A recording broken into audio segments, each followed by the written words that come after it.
Vamos abrir a palavra de Deus em Mateus capítulo 16, leremos dos versos 21 a 23. Desde esse tempo, começou Jesus Cristo a mostrar a seus discípulos que lhe era necessário seguir para Jerusalém e sofrer muitas coisas dos anciãos, dos principais sacerdotes e dos escribas, ser morto e ressuscitar no terceiro dia.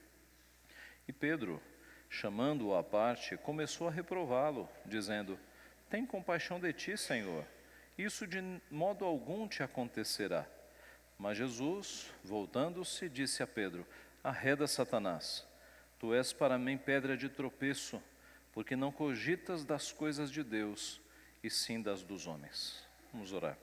Pai Santo, te agradecemos por tua palavra, pelo tesouro rico e inesgotável de ensinos que nós temos nela. Te agradecemos porque o Senhor tem moldado a nossa mente, moldado o nosso coração, de acordo com a tua palavra. Nós reconhecemos que o Senhor fala conosco por meio dela. E te pedimos, Pai, que nesta manhã o Senhor fale aos nossos corações, não aquilo que nós queremos ouvir, mas aquilo que nós precisamos ouvir. Ó Pai, dá-nos um coração moldável, um coração humilde, para que, ouvindo a Tua voz, nós possamos mudar os nossos caminhos, mudar os nossos comportamentos, os nossos pensamentos pecaminosos, as nossas palavras duras. Dá-nos, ó Pai, um coração de fato fértil para receber a Tua semente, para que a Tua semente possa crescer e produzir fruto. Ajuda-nos, Pai, a sermos pessoas que ouvem a Tua repreensão e que mudam de comportamento. Fala conosco nesta manhã, exorta-nos por meio da Tua palavra, para que sejamos melhores, para que sejamos de acordo com a Tua vontade. É o que nós pedimos em nome de Jesus. Amém. Meus irmãos, eu vou explicar o texto e só no final nós teremos 4 lições. Então nós vamos entender primeiro o texto para no final tirar 4 lições. O texto começa dizendo: desde esse tempo começou Jesus Cristo a mostrar a seus discípulos. Desde esse tempo faz uma comparação com o que aconteceu antes. E o que aconteceu antes foi o que nós ouvimos no último domingo, a exposição de quem Cristo é. Cristo primeiro revelando-se como o Filho do Homem. Estamos lá no capítulo 16, de 13 até 20. Cristo revelando-se como o Filho do Homem, e Pedro, inspirado por Deus, declarando que Jesus era o Cristo, o Filho de Deus. Então, depois desta belíssima declaração de Pedro, inspirado por Deus, nós percebemos que há entre os discípulos agora como que uma maturidade, um aprofundamento da ideia que eles tinham sobre o seu Senhor. E Jesus Cristo, ele mostra esse avanço quando ele diz para Pedro: bem-aventurado és, Simão Barjonas, porque não foi carne e sangue que tu revelaram, mas meu Pai que está no céu. Jesus faz um elogio: bem-aventurado é, porque você chegou nesse nível de compreensão. E eu também te digo que tu és Pedro, e sobre esta pedra edificarei a minha igreja, e as portas do inferno não prevalecerão sobre ela. Nós vimos no domingo passado que Pedro não é a pedra fundamental da igreja. O próprio Pedro, escrevendo a sua epístola, diz que Jesus é a pedra angular, a pedra que os construtores rejeitaram. O apóstolo Paulo em Efésios diz que a igreja está fundamentada no fundamento dos apóstolos, do qual Cristo é a pedra angular. A pedra angular era aquela pedra de esquina que dava os ângulos do terreno. Então, a concepção romanista de que Pedro é a base da igreja é equivocada. O próprio Pedro diz que não é. O próprio Pedro diz que Jesus é a pedra angular que os escritores rejeitaram. Mas note que Pedro deu uma declaração que mereceu de fato o elogio do nosso Senhor Jesus. E a partir daí, desta compreensão dos discípulos um pouco mais avançada, Jesus vai ensinar coisas novas e Jesus agora vai passar a, de modo muito claro, mostrar qual é a missão do Messias, porque os discípulos ainda não haviam entendido que era necessário que o Messias morresse e ressuscitasse. Ele vai aprofundar este conceito. E diz o texto então que começou Jesus Cristo a mostrar a seus discípulos que era necessário seguir para Jerusalém e sofrer muitas coisas. Até então, Jesus Cristo já tinha dado pistas e sinais de que ele morreria. Uma delas foi quando ele disse: derrubem esse templo e em 3 dias eu o reedificarei. Mas eram simbologias, ele não tinha sido claro. Mas agora, a julgar desta compreensão maior, expressa nas palavras de Pedro, tu és o Cristo, filho do Deus vivo, ele vai mostrar claramente. E diz o texto então que desde esse tempo, ele começou a mostrar a seus discípulos que era necessário seguir para Jerusalém e sofrer muitas coisas. A palavra necessário aqui, ela em português é fraca. A palavra que Jesus usou mostra algo como obrigatório, não tem outro caminho. É necessário, Jesus dizendo, que eu vá para Jerusalém, é obrigatório que eu vá para Jerusalém, passe pelas mãos dos anciãos, escribas e sacerdotes e sofra muitas coisas. Não havia uma possibilidade de Jesus não passar por este caminho. Este caminho foi traçado na eternidade. Foi o caminho para o qual Jesus Cristo veio. E agora ele está incutindo na cabeça dos discípulos que não há outro caminho, é necessário, é obrigatório, é o curso da sua vida, ir para Jerusalém, para sofrer na mão daquelas autoridades civis, anciãos e religiosas, sacerdotes e escribas, morrer e ressuscitar. Nós estamos acostumados com essa mensagem. Mas essa mensagem pegou de surpresa os discípulos. Os discípulos não imaginavam que Jesus Cristo tivesse que sofrer, tivesse que morrer. E eles nem ouviram a parte em que ele falou ressuscitar. Eles ficaram tão abalados com o morrer que mal ouviram o ressuscitar. Era necessário Jesus seguir para Jerusalém. O ministério de Jesus Cristo foi basicamente ali no entorno do Mar da Galileia. Mas na hora de morrer, ele irá para Jerusalém.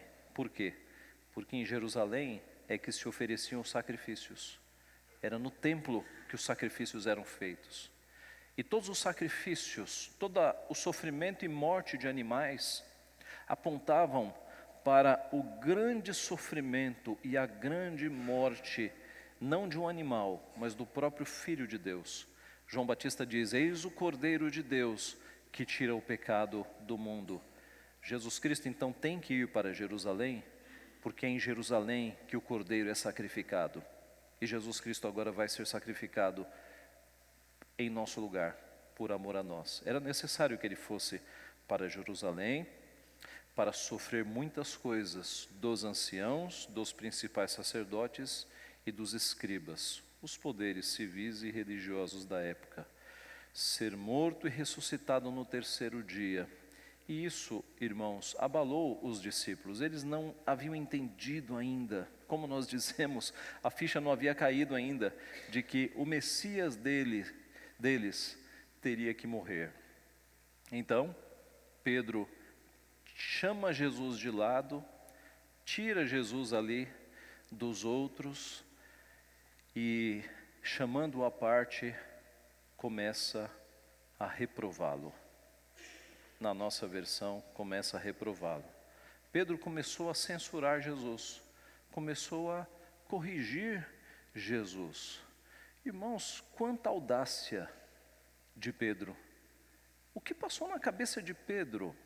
Ele pensar que ele estava em condições de corrigir Jesus Cristo, que ele estava em condições de dar uma lição a Jesus Cristo. Que orgulho foi esse, Pedro? Quanta audácia! Talvez Pedro tenha se ensoberbecido com o elogio de Jesus que acontecera há pouco. Bem-aventurado é Simão Barjonas. E depois, tu és Pedro, e sobre esta pedra edificarei a minha igreja. Isso deve ter envaidecido Pedro, ao ponto de agora ele achar que pode chamar Jesus de lado para lhe dar um conselho superior, para repreender. Jesus, não é bem assim. Tem misericórdia de ti. Essas coisas de nenhum modo te acontecerão. Irmãos, que audácia. Note que a soberba e o orgulho nos levam às vezes a ter atitudes assim, de achar que nós somos donos da situação, que nós podemos aconselhar os nossos pais, pessoas que conhecem mais do que nós. Pedro ficou soberbo, quis dar uma lição em Jesus Cristo. Muito conhecimento gera soberba. Lembram-se do apóstolo Paulo? Quando ele disse que pela grandeza das revelações, para que ele não se ensoberbecesse, foi que Deus lhe deu um espinho na carne.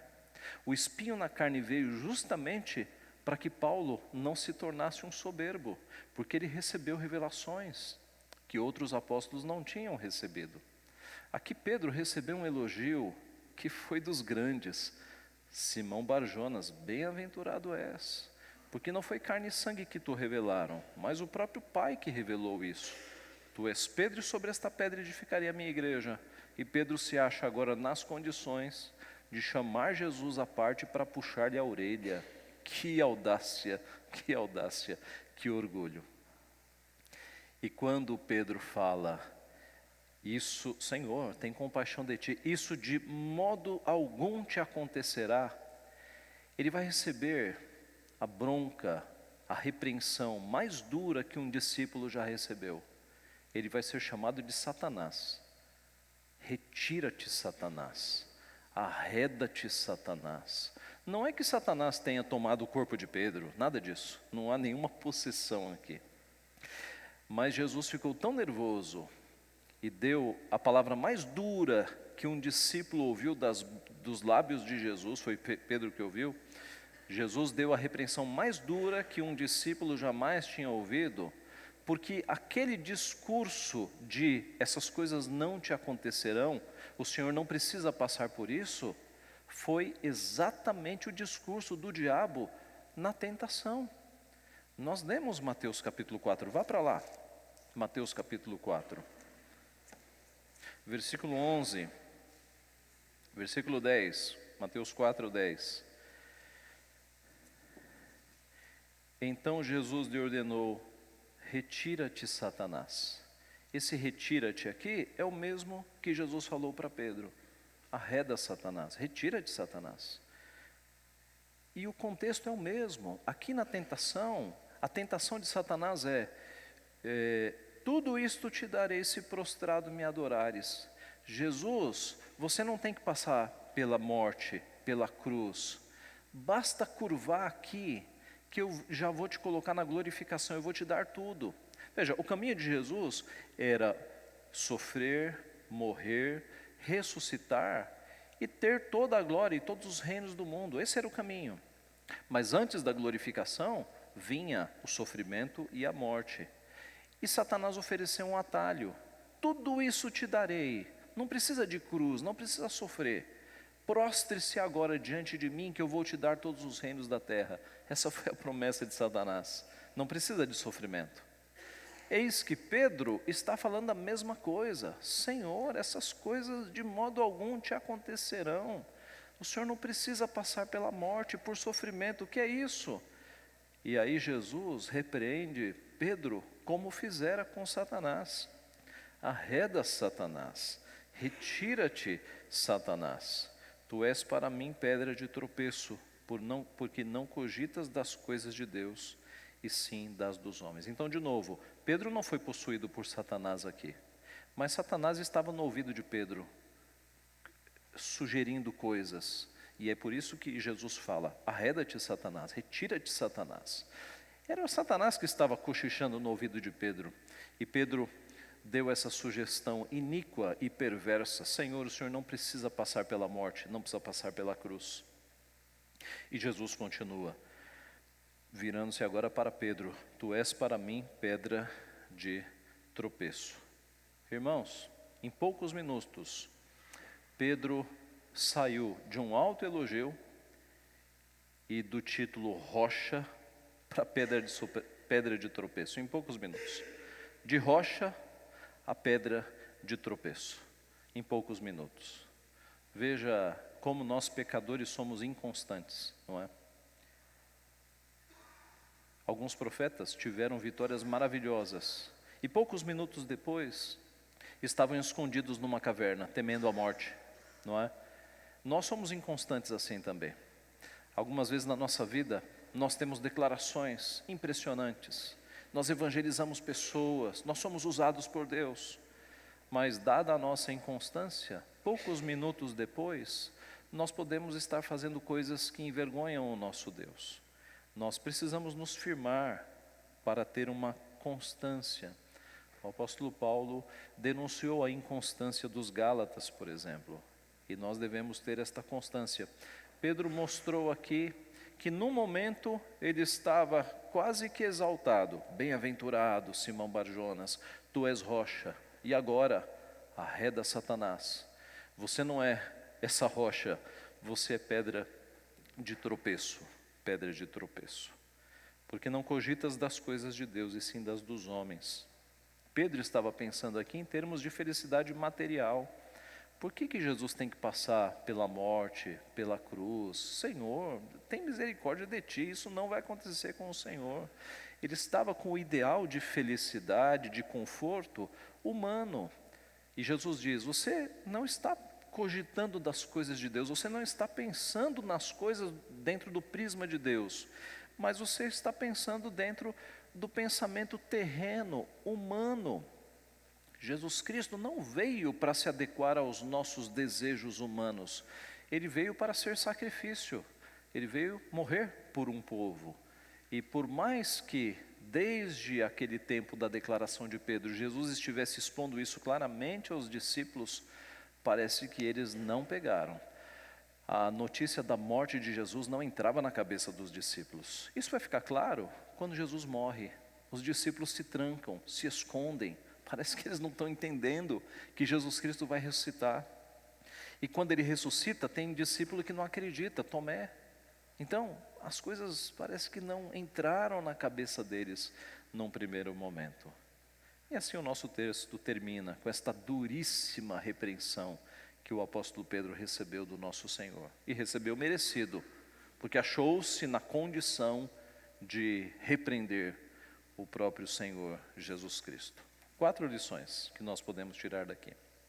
Primeira, mesmo um verdadeiro discípulo de Cristo pode demonstrar ignorância espiritual. Não existe entre nós, meus irmãos, homens santos, perfeitos, que sabem tudo. Imagine aí um mestre, um doutor, um PhD em teologia. Esse homem ainda é imperfeito, ele ainda tem possibilidades de cair, ele é falível. Então mesmo um discípulo de Cristo que estava andando do lado de Jesus, como Pedro, ouvindo direto do mestre, pode ter momentos de ignorância espiritual. E isso deve, em primeiro lugar, nos levar à humildade.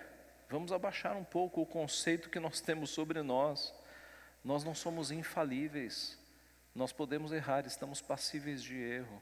Grandes teólogos da história da teologia têm algum tipo de erro, têm um calcanhar de Aquiles, para mostrar que eles não são deuses, que perfeito é só o nosso Deus. Então mesmo discípulos verdadeiros podem demonstrar algum grau de ignorância espiritual. Isso aconteceu com Pedro, está aqui. Isso deve fazer com que nós tenhamos paciência com os nossos irmãos. Aplicando para nós, devemos ter humildade. Nós não somos tão bons quanto nós achamos que somos. Mas aplicando para os nossos irmãos, deve gerar em nós paciência pelos nossos irmãos. Pedro aqui não estava amadurecido. Pedro vai amadurecer depois de Jesus repreendê-lo, depois de Pedro negá-lo. Pedro vai se tornar um indivíduo tão soberbo que, num dos momentos anteriores à morte de Cristo, rodeado pelos discípulos, ele diz assim: Senhor, todos aqui podem te negar, eu não te negarei. Olha a soberba de Pedro. Nem humildade ele teve para com os seus companheiros. Ainda que todos te neguem, eu não te negarei. E aí Jesus, que já conhecia a história porque a escreveu, ele diz: Pedro, em verdade eu te digo que tu me negarás. Antes que o galo cante, tu me negarás. 3 vezes. 3 vezes.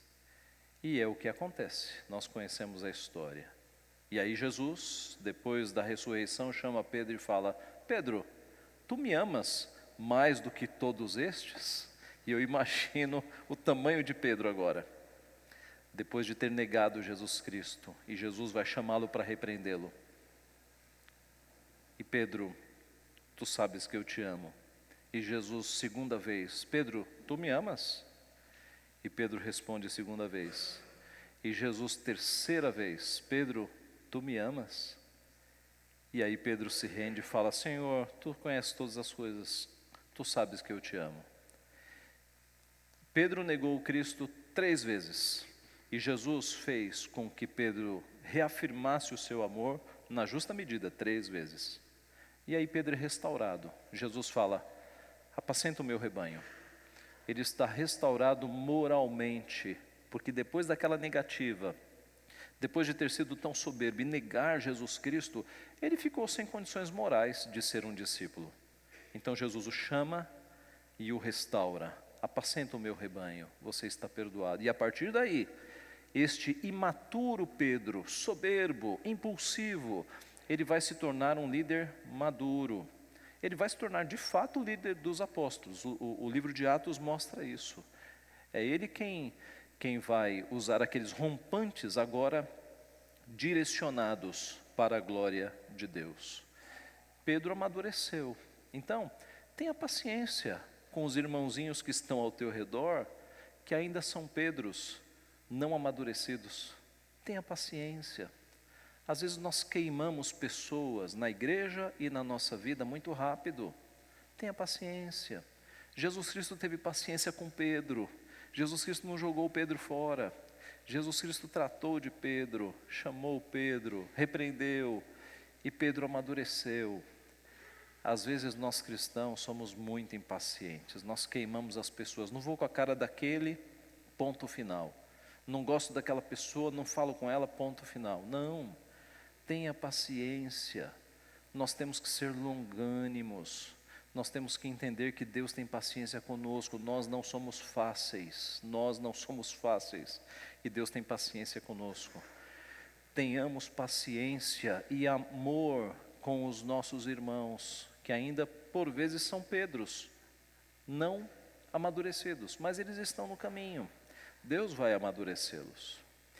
Segunda lição que nós tiramos deste texto. Por vezes a tentação vem de lugares inesperados. Inesperados. O pastor Matthew Henry escreveu o seguinte: a sutileza de Satanás é enviar-nos tentações pelas mãos insuspeitas dos nossos melhores e mais queridos amigos. Quem diria que Pedro seria usado por Satanás para tentar interromper o caminho de Jesus, o caminho da cruz? Quem diria? Justo Pedro. Se fosse um Tomé, mas Pedro. Então, por vezes, Satanás usa as pessoas menos suspeitas para nos dar uma palavra que não vem de Deus, que vem de Satanás. Então, fique atento, fique muito atento.